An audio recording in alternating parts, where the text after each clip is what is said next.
Hi everyone, today we have my 1994 Chevy Caprice up on the lift here. As you know from a previous video, this is my beater with a heater, and today I found a problem and we're going to try to solve it. So right here is the pitman arm that controls the center link on the steering system, and it's loose. See that? That's a fail. We have to replace that. In order to check this, and it's something you should probably do yearly on your cars if you don't get annual inspections, is to rock your wheel back and forth like this. And then that'll expose any looseness in your linkages. All right, so as you see here, we've already removed the cotter pins from the castle nuts here. We've loosened the castle nuts for all the joints.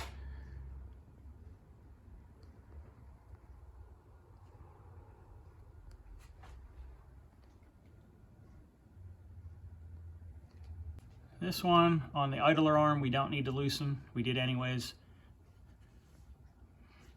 Because if you just take this off, you can just replace this whole idler arm, which we're doing today.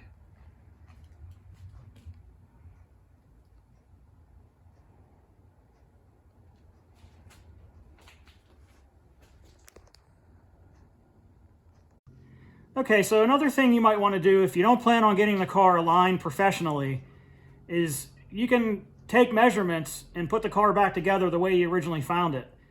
So the way to do that is take a tape measure from this point, which is where the inner tie rod end joins, so about the center point of that bolt. And to come out, what I like to do is come out to the center point of the grease fitting there. And then when you put the car back together, you could just set these tie rods back to that same point. The other thing I like to do also, just for sanity, is to measure from the middle of the pitman arm to the steering coupler. I'll mark on the steering coupler. I'm just using this line here on the steering spindle. So we're going to go from there and record that measurement. And we're going to do the same thing for the other side. So we're going to get the length of the tie rods to the center bolt, and we're going to do also the steering knuckle here on the other side to the pitman arm, the center of the pitman arm. And that just kind of allows you to sanity check everything when you get everything back together. All right, so what we have here are all the parts we're going to need for this job. Here's the part numbers.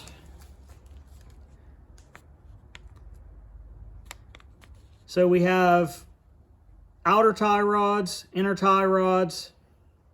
We have the idler arm and the adjusting sleeves for the tie rods. The center link is a C-Tech. So everything's laid out here. We have our outer tie rods, and you can tell them by the bend in them. Inner tie rods are straight. You remove adjusting sleeves. Brand new. Your center link. I preferred all these parts because they're painted. You know, they have a nice black coating on them. They won't rust as easy as the other parts. Here's the idler arm. It's not painted. It might have a anti-corrosion coating on it, but I couldn't find one that was painted on Rock Auto that would let me ship with the same parts. And if anybody's ordered from Rock Auto, you know you get into that trap where everything has to come from the same warehouse, otherwise you pay extra for it. Okay, so one of the other prep things I did was install the grease fittings already. They just thread in.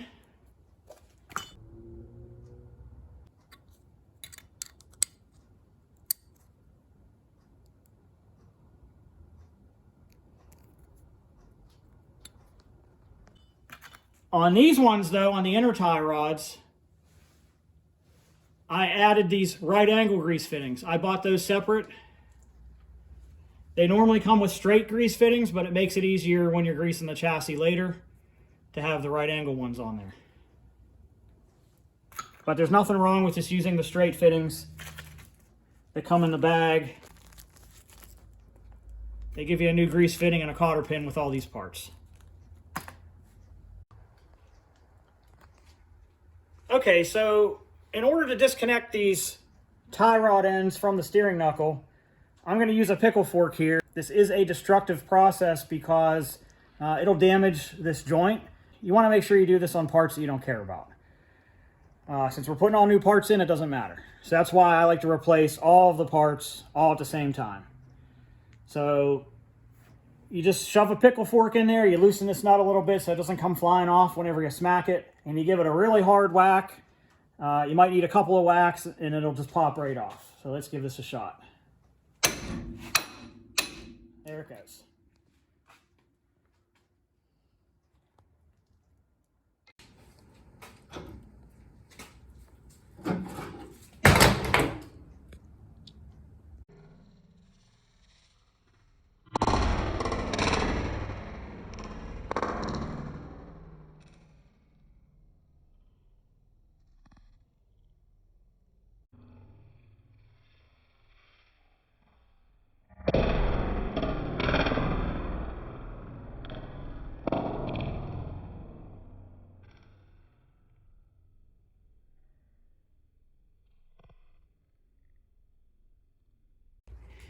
All right, we got the whole center link and tie rod ends all off in one swoop here. Here's the idler arm, still attached. And now we just got to put the new one on.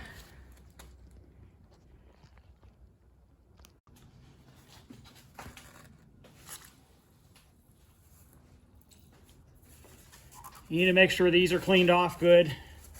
The mating surfaces where those tie rod ball joints bolt in.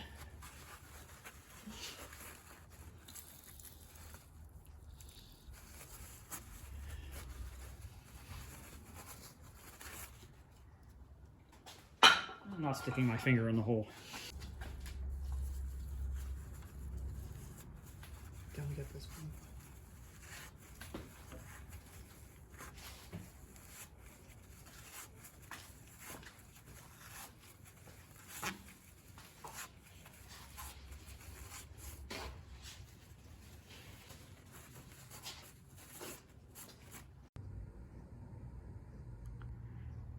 Okay, here's all the torque specs for all the parts that we're working on now.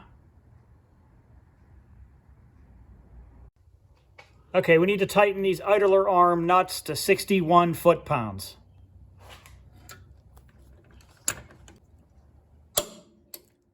Okay, that's the bottom nut, top nut. Okay, that's it. Torque spec on these is 35 foot-pounds.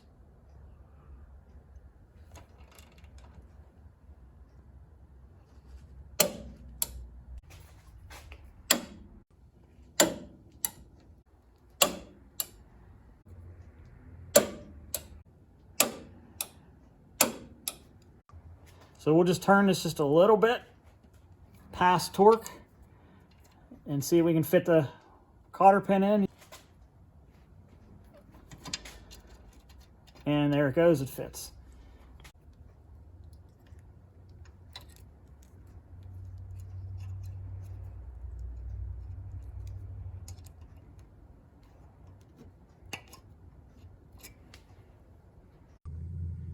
So one thing you have to make sure of is that the hole for the cotter pin here lines up with one of the slots in the castle nut. If they don't line up, you have to tighten the nut. You can never loosen one of these nuts to line up the slots. And sometimes that means over torquing it, but that's okay. So if you also notice, this particular nut has lower shoulders. So the only recourse for that is to either re-drill the hole. Some of them have multiple holes drilled in them already. And the other option is to use a cotter pin that'll work better in that scenario. Here's the cotter pin that came with it.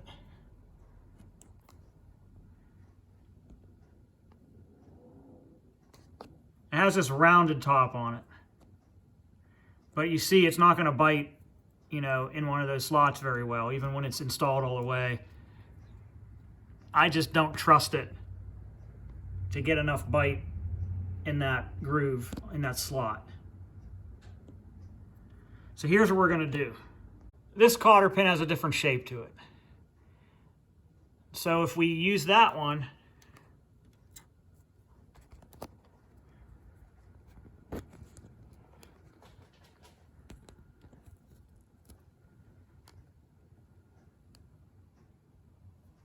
that curve on here should cause enough interference in that slot. So there's the final product. You might notice that that little D shape in that cotter pin is recessed into one of the castle slots. And then I also used a screwdriver and bent down the back part of the cotter pin there to also seat into the groove in the castle nut. Now, one other option you can do here, put a washer behind the nut here, but you're not really supposed to do that. These are supposed to be very tight clearance fit. Yeah, and I just don't think a washer is appropriate to put in there. Even though the washer would space the nut out further so the cotter pin would get a better grab. But I'd just rather not go that route. Let's just stick with the parts that belong on here. Same deal with this.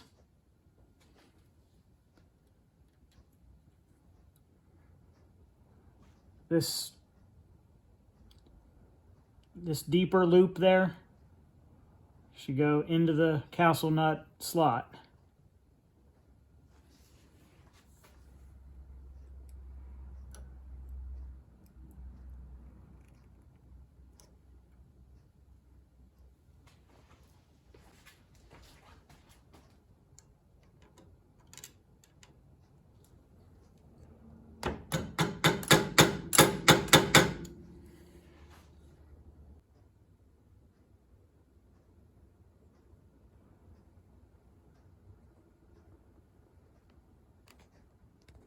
You can see that's nestled nicely in that slot there. So that nut's not going anywhere. One thing I'd like to point out here is that this Delphi idler arm comes with a nylon locking nut.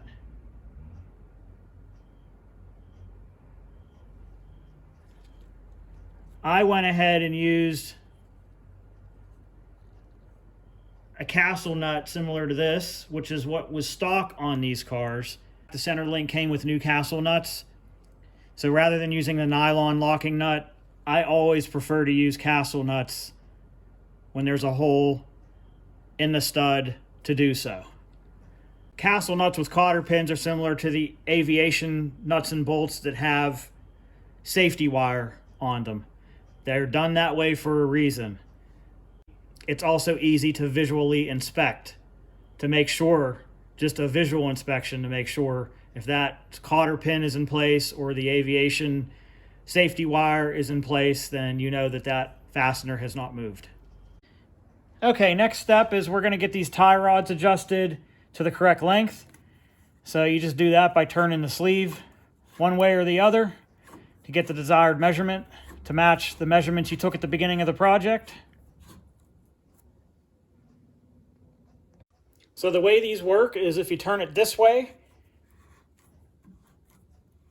like that, it makes the tie rods longer.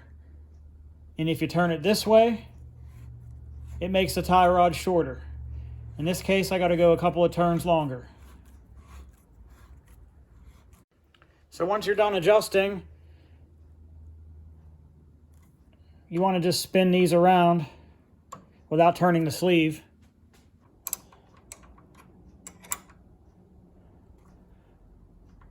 So we're just going to tighten these up.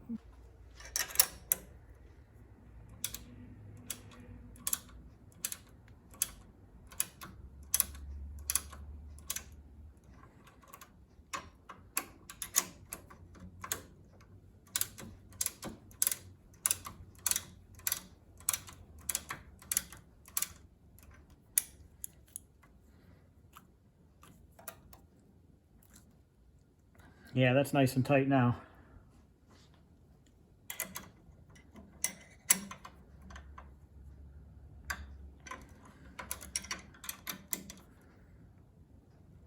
They're supposed to be 14 foot-pounds, but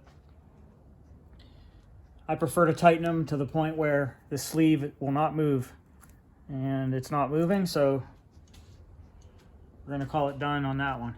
I'm going to double check the measurement too, because sometimes the sleeve moves around while you're tightening these. I got to make sure I'm in the same spot.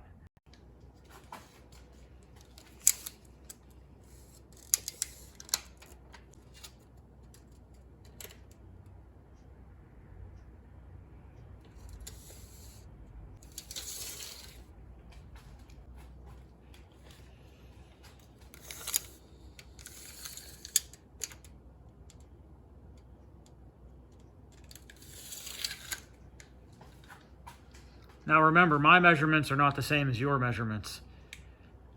If you're going to do it this way, you need to measure your own car, jot down those measurements, and then when you put it all back together, just put it all back the same way it came off.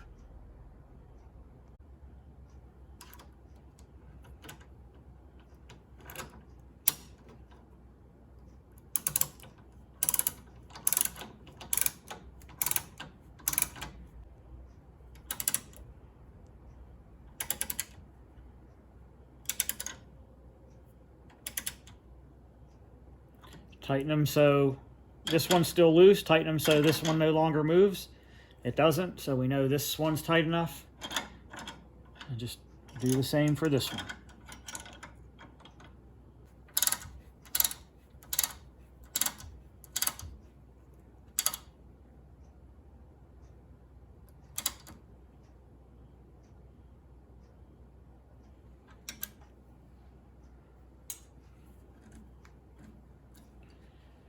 Now, next oil change, you should double check both of these sides and just make sure that you can't move these. I check all this stuff for every oil change just to make sure nothing's come loose.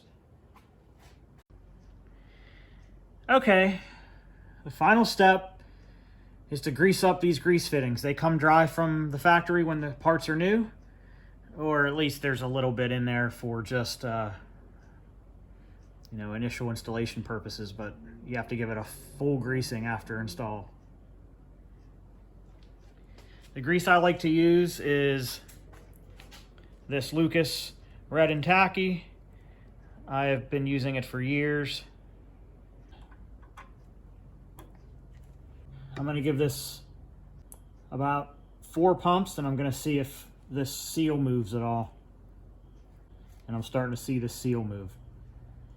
So we'll maybe give it 1 more pump, half a pump. Yep, there's a full pump, and that's it. I don't want to overdo that. Idler link here. Do the same thing. I'll probably give it about 3 pumps since the seal is much smaller up here.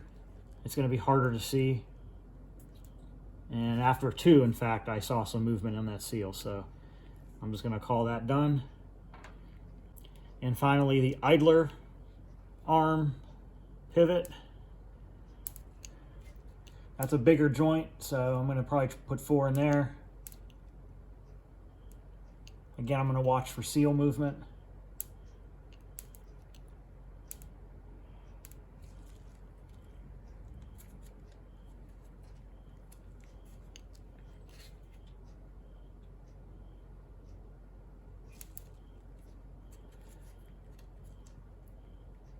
Okay, I ended up getting 5 in there.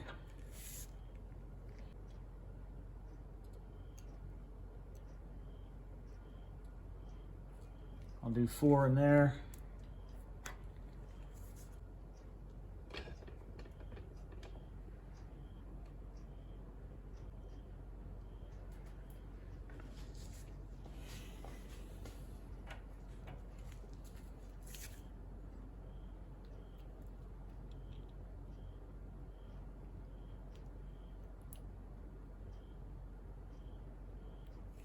All right, we got about 2.5 in that one, and I started seeing it ooze out the backside.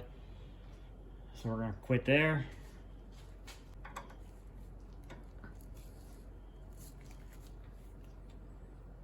Your inner tie rod on the driver's side.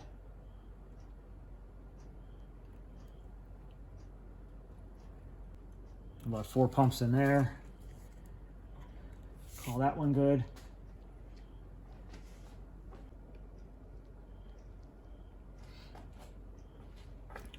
Outer tie rod. Driver's side. 1, 2, 3.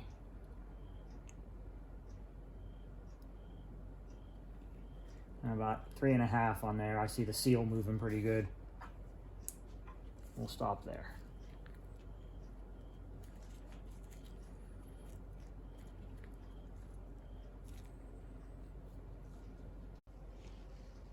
Now I'll just walk around here and use a paper towel to clean off all the excess grease that is around these fittings, and some might have oozed out the seals.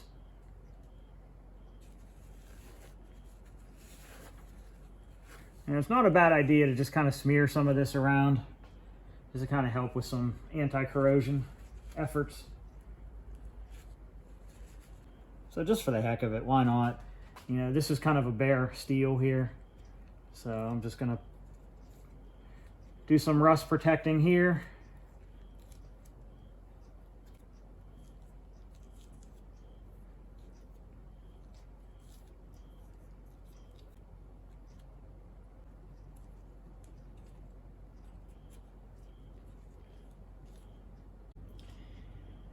Okay, well, that concludes today's presentation of the center link and tie rod ends and idler arm replacement on a 1994 Chevy Caprice. Keep in mind that this procedure works for a lot of old rear-wheel drive cars. The process is very similar. All the body-on-frame cars made for decades use very similar steering components and very similar steering parts. So I hope this video helped someone. And thanks again for watching.